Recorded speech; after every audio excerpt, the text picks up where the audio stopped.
go. Chúng tôi xin mời câu hỏi đầu tiên ạ. Mọi người xin vui lòng giơ tay để đọc hỗ trợ.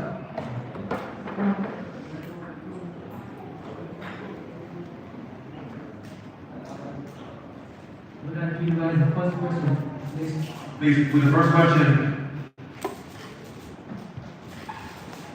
please raise your hand.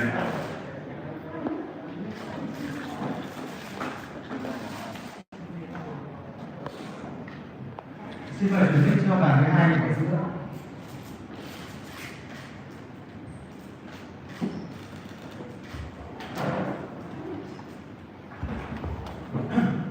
Tôi Vũ Việt đến từ báo Các Chuyên. Câu hỏi đầu tiên tôi xin hỏi là ông Bắc, ông đã chuẩn bị thế nào cho trận đấu này và ông cho rằng là trận đấu với U23 Thái Lan sẽ khác như thế nào so với 5 trận đấu trước đấy của chúng ta? Cảm ơn. My question is, what are your preparations for this game, for this final game, and what do you think is the difference between this game and the previous 5 games? Thank you.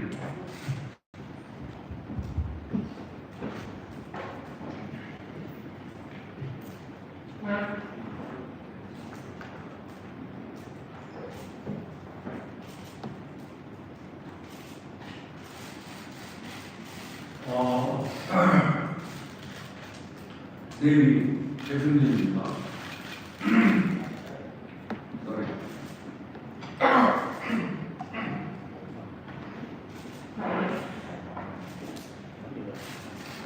네, 대승입니다. 안경이 남았습니다.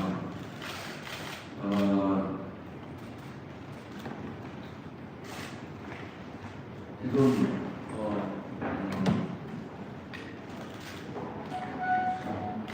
이 게임의 대승리에 대해서 대단한 분들과 고생들이 얼마나 기도약하고 있는지 알고 있고 또 마음이 그런 마지막 나는 그런 무리의 속에서 벗어나기 위해서 최선을 다할 것을 합니다. 결국은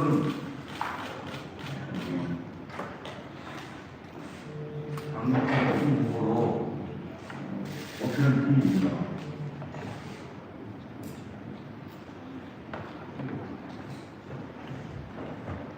강력한 우승 후보로 뽑히는 팀입니다. 지금 결국은 5경기에 15득점을 했고 2실점을 했습니다. 그 2실점은 첫 경기 말레이시아의 경기에서 2실점을 했는데 그는 결국에 한 명 그냥 나간 이후에 2실점을 했기 때문에 그걸 정확하게 설득할 수 없을 정도로 이런 겁니다. 그러니까 공격과 수비에 완전한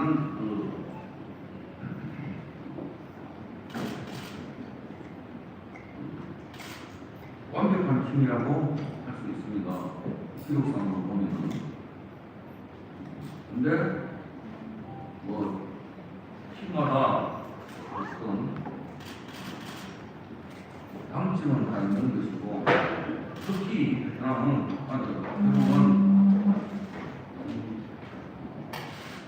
공격수들의 미드필더와 공격수들의 개인 능력이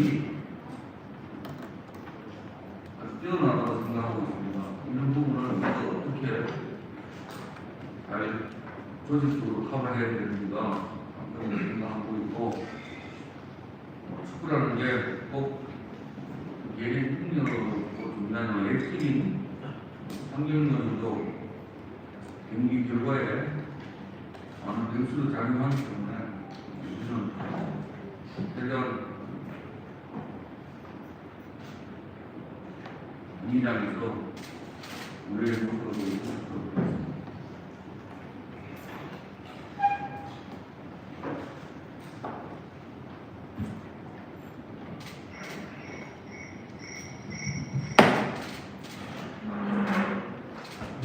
mai thì trận chung kết sẽ được diễn ra, nghĩa chúng ta chỉ còn một trận đấu nữa thôi. Hiện tại thì tôi biết rằng nhân dân Việt Nam cũng như là người hâm mộ bóng đá đều đang rất trông chờ và kỳ vọng vào đội tuyển. Các cầu thủ của chúng ta thì cũng có một phần áp lực. Tôi nghĩ rằng họ cũng cần vượt qua áp lực đó và cố gắng hết sức để giành một kết quả tốt. Về đối thủ Thái Lan thì họ là một đối thủ không hề dễ dàng. Trong 5 trận đã qua họ ghi đến 15 bàn và chỉ để lọt lưới 2 bàn thôi. Và 2 bàn thua của đội Thái Lan là phải nhấn mạnh rằng là nó đến từ thẻ đỏ ở trong trận đấu đầu tiên với lại đội Malaysia. Có nghĩa rằng chúng ta cũng không thể nào mà đánh giá được hoàn toàn, tại vì 2 cái bàn thua đó nó đến từ cái tình huống bị thẻ đỏ trong trận gặp Malaysia. Về không tấn công và phòng ngự, có thể nói rằng đội Thái Lan họ có lối chơi tương đối là hoàn hảo. Tất nhiên mỗi đội đều có những điểm yếu khác nhau. Tôi nghĩ rằng Thái Lan có nhân tố ở trên hàng công và hàng tiền vệ rất tốt, kỹ năng của các tiền vệ và tiền đạo của Thái Lan tương đối tốt. Thế nên chúng ta cần phải có sự tổ chức trong lối chơi để làm sao có thể bộc lót được trong mọi hoàn cảnh. Bóng đá là môn thể thao với môn về đánh số và đặc biệt nó có thể nó không chỉ đến từ kỹ năng cá nhân mà nó có đến từ sự phối hợp của tập thể. Chúng tôi sẽ cố gắng tập trung hết sức và đạt được kết quả tốt trong trận đấu này.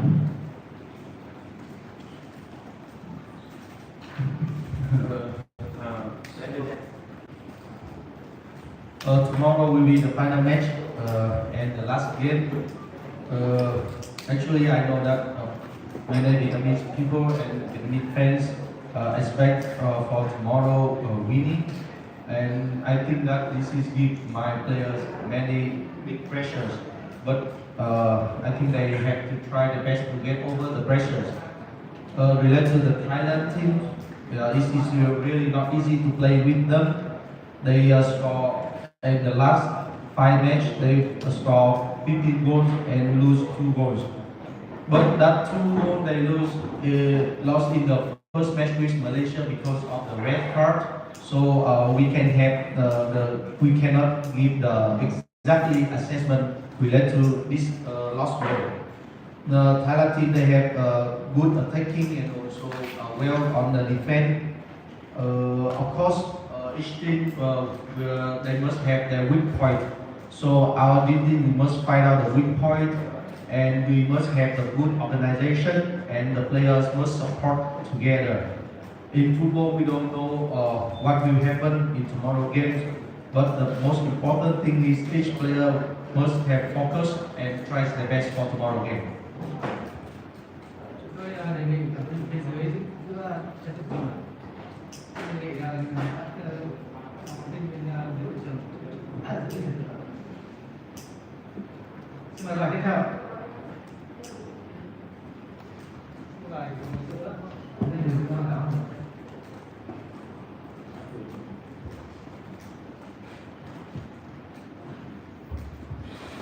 Xin chào, tôi là VK đến từ báo VnExpress. Thì trong 4 trận cách nước ở SEA Games thì Việt Nam vẫn ghi lại. Để ông chuẩn bị tâm lý thế nào an toàn trước cái gánh nặng lịch sử. Xin cảm ơn. The question of the reporters is how did you reinforce the mentality of the players before this important game?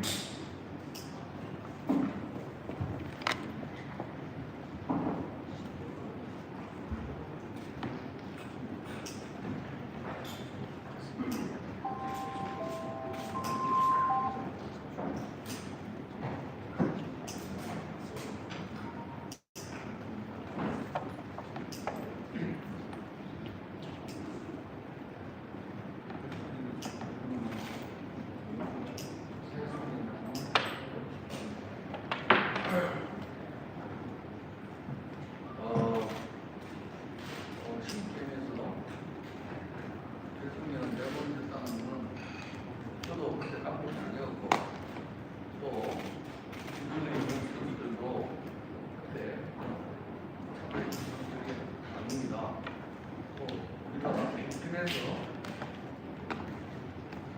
쉽게 갈 때 우리가 꼭 이겼습니다. 때문에 그런 부분은 저거를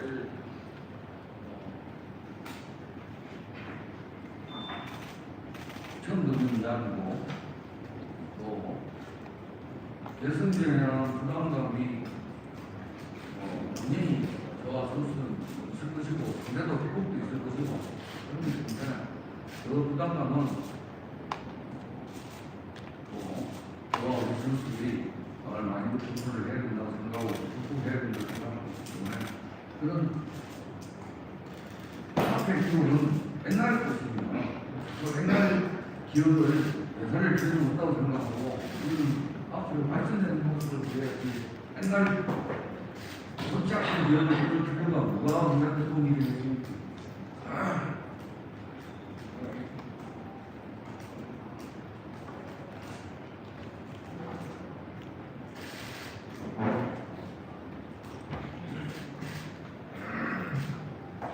Những thất bại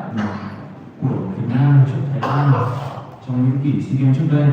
thì lúc khi đó tôi là huấn luyện viên trưởng của U23 Việt Nam và những cầu thủ của chúng ta cũng không phải là những cầu thủ đã tham gia vào những trận thua đó. Cần phải nói thêm đó là ở SEA Games kỳ SEA Games trước tại Philippines chúng ta là những người chiến thắng. Về câu chuyện này và hôm nay tôi mới được nghe lần đầu tiên về những thất bại của đội tuyển Việt Nam trước Thái Lan ở kỳ SEA Games. Tất nhiên trong bất cứ một trận chung kết nào thì áp lực về tâm lý luôn luôn là điều đó. Tôi cũng như các cầu thủ cũng phải gánh chịu những cái áp lực tâm lý nhất định này. Và tôi nghĩ rằng đối phương họ cũng không khác gì chúng ta, họ cũng gặp phải những áp lực tâm lý thôi. Với những áp lực tâm lý này thì các cầu thủ của tôi cũng cần tiết chế và vượt qua nó. Tôi cho rằng những cái câu chuyện về quá khứ của chúng ta cũng không nên quá tập trung hay là suy nghĩ nhiều về nó, tại vì điều quan trọng là những gì xảy ra, những gì điều quan trọng là tương lai, và tôi nghĩ rằng quá khứ không quá quan trọng.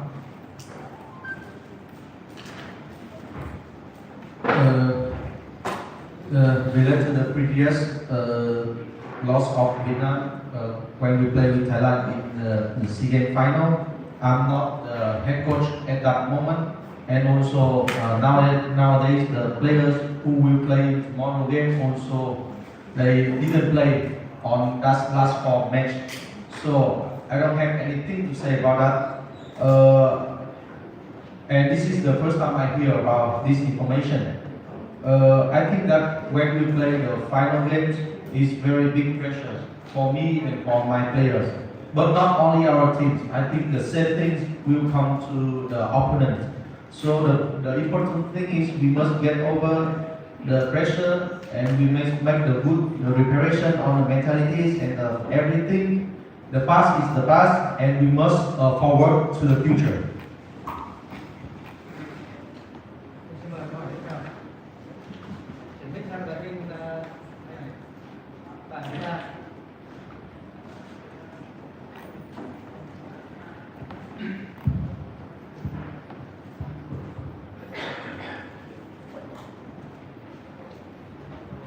Xin chào, tôi là biên tập viên Nguyễn Tấn đến từ truyền hình Bình Phước. Tôi có một câu hỏi với ngày Bắc là chúng ta cách đây ở SEA Games Philippines, SEA Games 30 thì được biết là ông cũng như toàn bộ một cái áp lực rất lớn cho cái huy chương vàng 60 năm đầu tiên của Việt Nam tại SEA Games. Thì lần này cũng trước trận chung kết, xin ông có thể so sánh cái áp lực đó của ông và toàn bộ là như thế nào so với cái SEA Games tại Philippines? Before this, in the SEA Games in the Philippines, you had another pressure for the gold medals in men's football for after 60 years. So could you compare the pressure on that tournament and on this one? Thank you.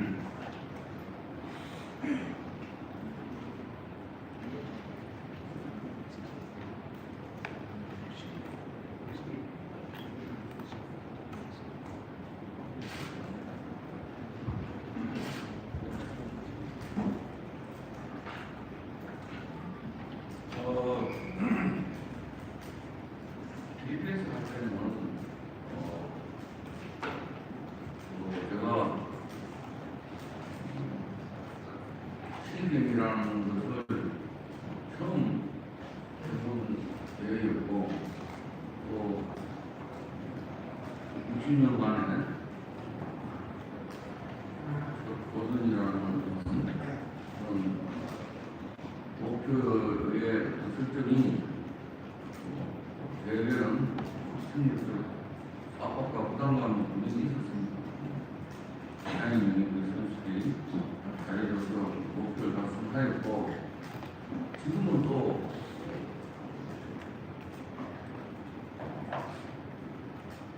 베트남에서 시기적인 걸 이기기 때문에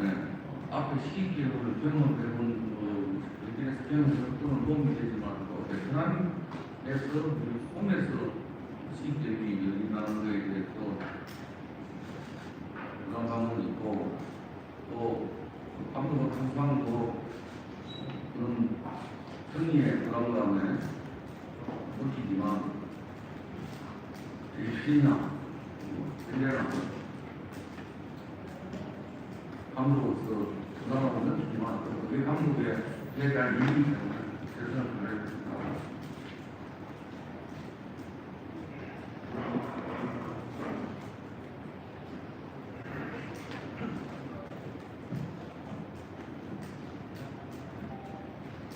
Hai năm trước thì kỳ SEA Games ở Philippines thì khi đó là lần đầu tiên tôi được tham gia kỳ đại hội, và ở thời điểm đó thì mục tiêu lớn nhất được đặt ra là phải giành được tấm huy chương vàng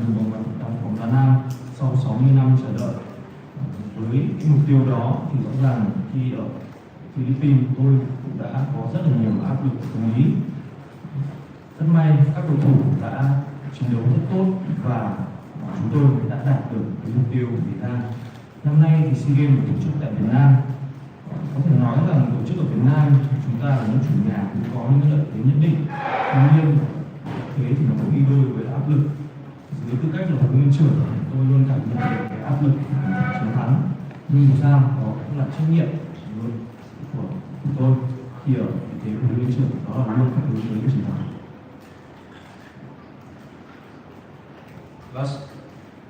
The last SEA Games in Philippines, this is the first time I joined to the SEA Games, and at that moment our target is the gold medal, and of course we faced to many big pressures, and it's really lucky that my players they did well their job, and we reached to our target. For this SEA Games we home we play in Vietnam. We have many advantage, but of course advantage will go together with the pressures. This is my duty, and I think that this is normal. I will try my best with my player. Chúng ta sẽ có câu hỏi cuối cùng trước khi chuyển sang phần last question. Please go ahead with the last question, please.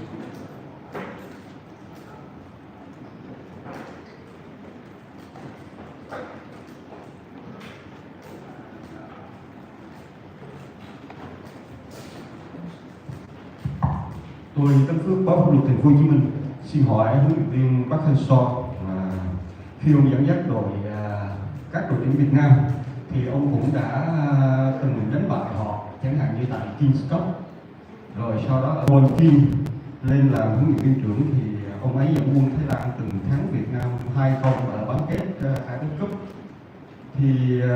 tôi xin hỏi là huấn luyện viên Park Hang-seo có những nhận xét gì về người đồng nghiệp của đội U23 Thái Lan không ạ? Xin hết. This question is asking about U23 Thailand head coach Van and especially he has led Thailand to beat Vietnam 2-0 in the AFF Cup quarterfinals. Do you have any regards regarding this?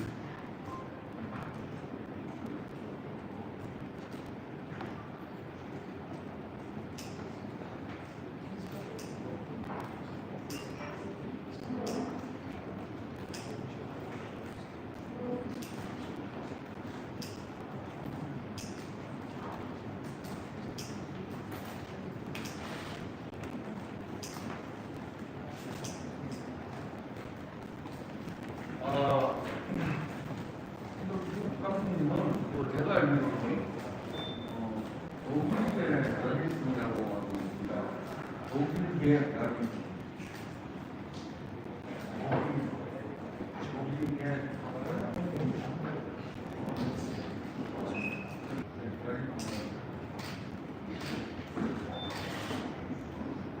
여기 오셨네.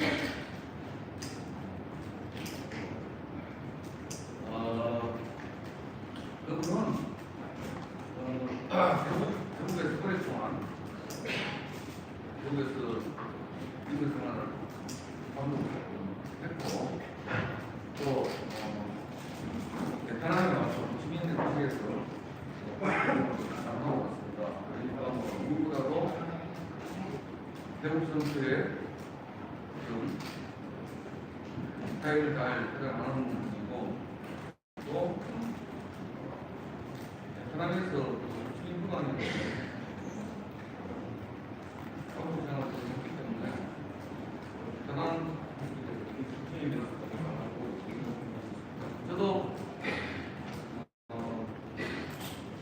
저분의 성향을 제가 AF 부분에서 봤기 때문에 저분의 성향을 누구 사용인지 알고 수 있고 그리고 또한 우리 팀에 있는 그런 누구들이 부분을 굉장히 생각하고 있기 때문에 그런 부분은 주로 지금 현재 경기 스타일을 봐도 대표팀하고 좀 변화없는 그런 수준의 부분을 사고 있는 것 같습니다. 중요한 방법이라고 생각합니다.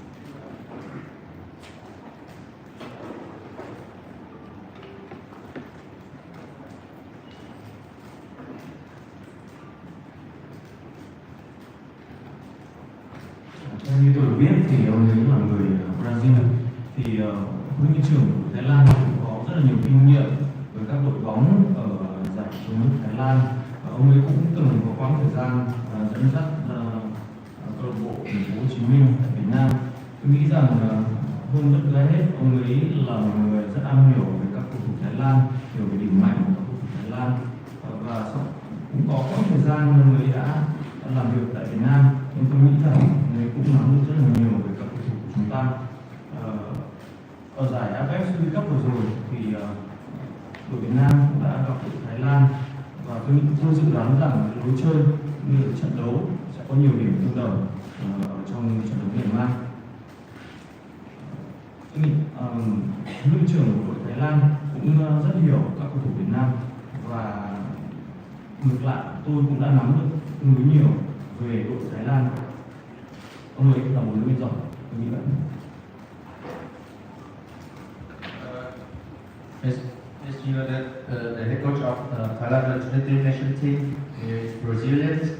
He has many experience with Thailand with players because he used to work there for many years, and also he has experience in Vietnam because he used to be the head coach of the Ho Chi Minh clubs. I think this is a very big advantage. He knows well from Thailand and also from Vietnam. In the AFF Suzuki Cup, we used to play with them, and I think that in tomorrow games will be the same. So I think that is a good coach. Thank you. Thank you. Thank you very much.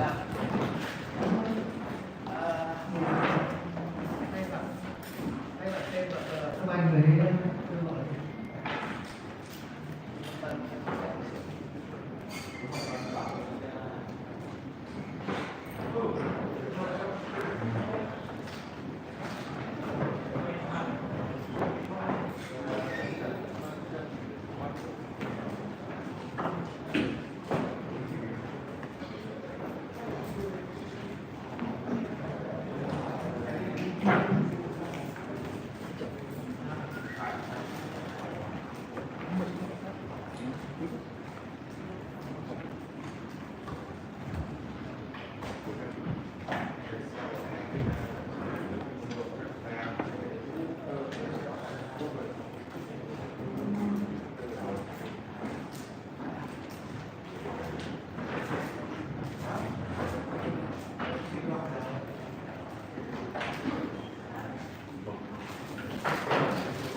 U23 Thái Lan in the next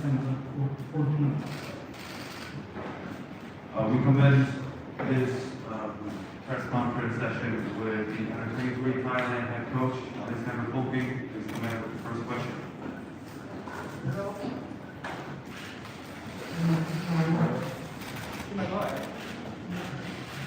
Chuyển xin mời các phóng viên này chúng ta lên lùi bên dưới để cho các phóng viên có thể hỏi được. Xin mời hai bạn phóng viên ảnh trước đủ số chưa được. สวัสดีครับคำถามแรกเลยครับก็คือขอถามเรื่องสภาพความพร้อมของทีมก่อนว่าตอนนี้หลังจากลงเล่น120 นาทีกับอินโดนีเซียไปนักเตะในทีมกลับมาพร้อมหรือยังแล้วก็อีกคำถามนึงครับก็คือการลงเล่นกับเวียดนามในครั้งนี้ครับที่ผ่านมาเราเล่นกับแฟนบอลเต็มสนามแต่ว่าแฟนบอลอาจจะเชียร์ไทยบ้างเชียร์ทีมอื่นบ้างแต่ครั้งนี้การที่เราลงเล่นเนี่ยเราจะเจอกับแฟนเวียดนามทั้งหมดจะมีการรับมือกับความกดดันตรงนี้ยังไงครับ Okay, so the first question for Manu is, how is the condition of the team after 120 minutes in the semi-final? And the second question is, of course we played before, the group game semi-final with the full stadium, but the fans, of course, some fans are supporting Thailand, but now we're in the final, all the fans will be supporting Vietnam. Are you prepared for the team to cope with the pressure? Câu hỏi của phóng viên Thái Lan dành cho huấn luyện viên là tình trạng của các cầu thủ đồng đội đang như thế nào và ông đã có các chiến thuật gì xây dựng lối chơi. Trước đây thì là có nhiều huấn luyện viên đã ủng hộ đội tuyển Thái Lan nhưng bây giờ có nhiều vào chung kết họ đã và đang ủng hộ đội tuyển Việt Nam nhiều hơn. Ông có ghi nhận gì với áp lực này? Okay. First, about the under 20 minutes. Clear. It's not easy to play 3 days later after under 20 minutes, but at least Vietnam is in the same situation. So I believe that makes them equal. We will be a little bit tired, but they also will be a little bit tired. So I don't see that as an advantage for that situation. ก็ข้อแรกนะครับเรื่อง 120 นาทีที่เราเพิ่งเล่นไปรอบรองก็แน่นอนสำหรับทีมเราแล้วสำหรับทีมเวียดนามก็ผ่านเกม 120 นาทีมาด้วยกันเพราะฉะนั้นในเรื่องความล้ามันก็พอๆกันนะก็ไม่ได้มีใครได้เปรียบไม่ได้มีใครเสียเปรียบนะครับเพราะฉะนั้นเราก็พร้อมนะครับ Đầu tiên tôi muốn khẳng định được là trận đấu chung kết này sẽ không dễ dàng. Bản thân đội tuyển Thái Lan đã thi đấu 120 phút và đội tuyển Việt Nam cũng vậy. Cả hai đội là trong tình thế vô cùng khắc nghiệt trước trận chung kết gặp nhau và tôi tin được là đây đội tuyển Thái Lan không phải đang ở trong một cái tư thế có lợi và đội tuyển Việt Nam cũng vậy và đây là một thế trận vô cùng ngang bằng. The second question is yes, Vietnam is a clear favorite for that game because not only because they have 40,000 passionate people helping and cheering and supporting them for 90 minutes. They are playing at home. The stadium will be full. That is of course a big advantage, but not only because of that. They had also the best preparation. They have all the players. They camp for 100 days. We camp for 1 day. But yeah, it's a final. It's a big game. Of course, we came that far and now we want to win. We are underdogs in this situation, but we are a good underdog. That's it. We will put the fight in. We have a history in the tournament. We have good players. But yeah, it will be a very, very tough game for us because of all the reasons that I just mentioned. ในเรื่องของคำถามที่สองนะในเรื่องของเกมที่จะต้องเจอกับแฟนบอลเต็มสนามนะในนัดชิงนะแน่นอนแฟนบอลของเวียดนามก็มาเชียร์กันด้วยแพชชั่นเต็มที่อยู่แล้ว 40,000 คนนะในสนามนะซึ่งก็ทำให้เขาได้เปรียบอยู่แล้วแต่เขาได้เป็นเจ้าภาพบวกกับการที่เล่นในบ้านด้วยเพราะฉะนั้นก็ได้เปรียบก็อยู่กับเขาแต่ว่ามันไม่ใช่แค่เหตุผลนั้นเหตุผลเดียวนะ เขาก็ต้องถือว่าเป็นเต็งหนึ่งนะเพราะว่าการที่เขาได้เตรียมทีมมา100 วันนะเตรียมทีมเพื่อเล่นชุดที่ดีที่สุดที่เขาสามารถเลือกได้เลยชุดใหญ่ชุดเล็กมาช่วงเริ่มซ้อมด้วยกันแล้วก็สามารถเลือกได้มีเวลา100 วันเต็มๆในการเตรียมทีมเนี่ยเปรียบเทียบกับเราซึ่งเตรียมทีมกันมาแค่วันเดียวเนี่ยมันก็ต่างกันโดยสิ้นเชิงแต่ว่าที่บอกว่าเต็งหนึ่งก็เพราะว่าเขามีเหตุผลเหล่านี้ช่วยเขาแต่ว่าสำหรับเราแล้วเราก็พร้อมนะพร้อมในแง่ที่ว่าเรามีทีมที่ดีแล้วก็เรามาถึงรอบชิงแล้วเพราะฉะนั้นเรามีความเชื่อมั่นเต็มที่นะในผู้เล่นของเราในทีมของเราว่าเราจะสามารถเก็บชัยชนะแล้วก็คว้าเหรียญทองได้ในนัดนี้นะครับ. Rõ ràng tôi thấy Việt Nam trong đội tuyển ưa thích của giải đấu năm nay, họ có hơn 40.000 cổ động viên xuống ở sân vận động cổ vũ và tích lũy cho họ. Họ đang thi đấu sân nhà với ở giải đấu mà họ đang tổ chức. Họ có những sự chuẩn bị tuyệt vời trước trận đấu này. Tất cả cầu thủ đang ở trong thể lực sung mãn nhất và thích hợp nhất để thi đấu trận đấu chung kết. Chúng tôi hiểu được là trận đấu này rất lớn. Tuy nhiên thì chúng tôi vẫn luôn khát khao chiến thắng và mặc dù chúng tôi không có nhiều ưu thế như tuyển Việt Nam nhưng mà chúng tôi với tự tin với sự chuẩn bị tốt nhất và với dàn cầu thủ tốt nhất và đây là một trận đấu khó. Tuy nhiên là chúng tôi đang sẵn sàng thi đấu. Xin lỗi cái máy quay camera cao kia là xin mời anh di chuyển bên dưới chút.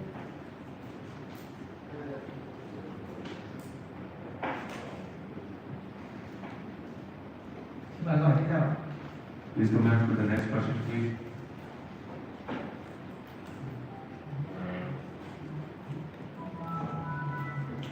Chuyển đến thu giấy sữa. Bạn thứ hai.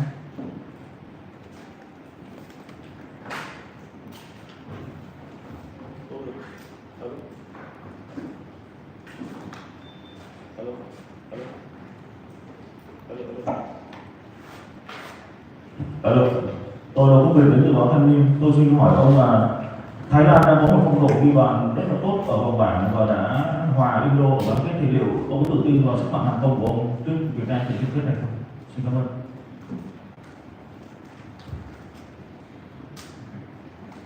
So my question to the head coach is, Thailand is having a great performance in the tournament this year. You have had a draw game with Indonesia in the group stage, and with that sharp offense and attack, do you believe that you have great confidence before this final game? Thank you. Okay. ก็ทางด้านสื่อเขาถามมาว่าแน่นอนเรากำลังมีทัวร์นาเมนต์ที่ถือว่าดีมากนะเราเล่นเกมลุกได้อย่างดีแล้วก็มีเกมรับที่ดีด้วยเพราะฉะนั้นสำหรับเราแล้วเรามีผลงานที่ดีในทัวร์นาเมนต์นี้คิดว่ามันทำให้เราพร้อมนะครับสำหรับรอบชิง Yeah, I'm happy with the semi-final. I think we played a very good game, and it was a difficult game. Indonesia is a good team, as it says, and we managed to win. And I believe the final will be more difficult, as I said, because of the fans. The fans from Vietnam will help Vietnam a lot, and the thing will be how can we cope with that pressure? How can we take that 40,000 people against us as a motivation to be confident enough to say, look, that is the game that I want to play. I am a football player because of games like that. And there I have to show that it doesn't matter how much pressure, you need to get that confidence and just play what you can. Play your football. We had many good players in the past year, in the history of Thailand, that exactly in these games they show how good they were. And now we have a very young squad. They will have that difficult game in front of them, but I'm really confident that they can do it. Because I believe they are good enough to cope with that pressure and just enjoy the game, enjoy the crowd, enjoy the atmosphere, but bring your quality. Put it into the field, your fighting spirit and your football quality. because they are good players. And if they can cope with that, we have a chance. แน่นอนแล้วในเกมรอบรองที่เจอกับอินโดนีเซียเป็นเกมที่ยากแต่ว่าเราก็ช่วยกันจนผ่านมาได้พอมาถึงรอบชิงก็แน่นอนสิ่งที่ทำให้เวียดนามได้เปรียบก็ต้องเป็นแฟนบอลอยู่แล้วนะแฟนบอลที่มีคนที่เชียร์คู่ต่อสู้ของเรานะซึ่งสำหรับเราแล้วเรามีประวัติศาสตร์หรือว่ามีสถิติที่ดีกับรายการนี้นะเพราะฉะนั้นก็หวังว่าน้องๆจะใช้จุดนี้เป็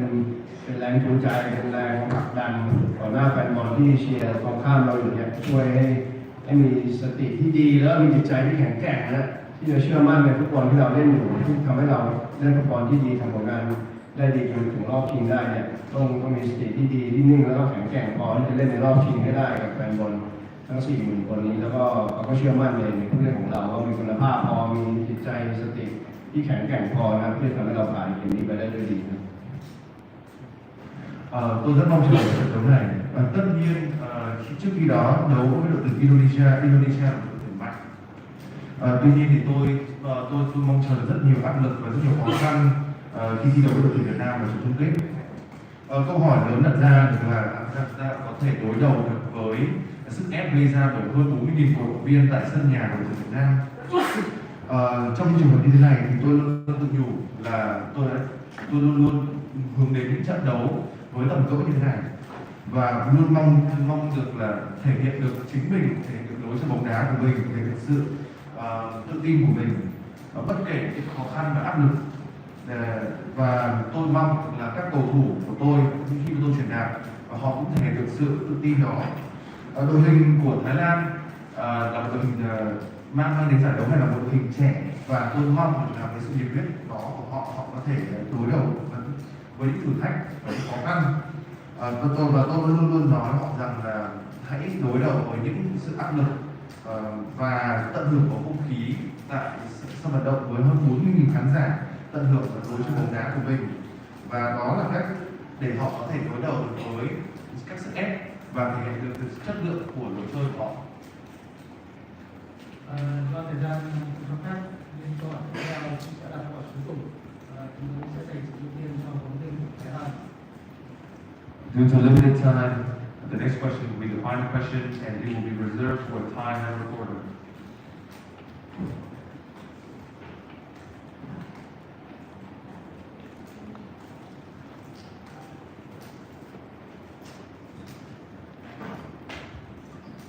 Có thể sổ thảoม